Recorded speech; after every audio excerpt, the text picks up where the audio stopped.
Operation ಸಿಂಧೂರ ಈ ದಾಳಿಗೆ ಭಾರತ ಹೆಸರನ್ನ ಕೊಟ್ಟಿದೆ. ಸುಮಾರು 25ಕ್ಕೂ ಹೆಚ್ಚು ಜನ ತಮ್ಮ ಕುಂಕುಮವನ್ನು ಕಳ್ಕೊಂಡ್ರು. ಅದಕ್ಕೆ ಪ್ರತೀಕಾರವಾಗಿ ಯಾರು ಈ ದಾಳಿಯಲ್ಲಿ ತೀರ್ಕೊಂಡ್ರು ಅವರ ಕುಟುಂಬದವರು ಇದಕ್ಕೆ ನಮ್ಗೆ ಯಾವುದೇ ರೀತಿ ಸಹಾಯ ಬೇಡ, ನಮಗೆ ನಮ್ಮ ಸಾವಿಗೆ ನ್ಯಾಯ ಕೊಡಿ ಅನ್ನೋ ಮಾತನ್ನು ಕೇಳಿದರು.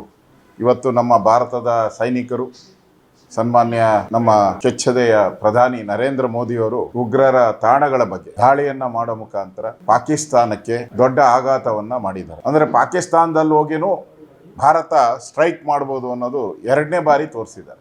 ಇವತ್ತು ನಮ್ಮ ಕಾಂಗ್ರೆಸ್ಸಿನ ಸ್ನೇಹಿತರು ಗಾಂಧೀಜಿ ಫೋಟೋ ಹಾಕಿ ಶಾಂತಿ ಶಾಂತಿ ಶಾಂತಿ ಅಂತ ಹಾಕಿದ್ದಾರೆ.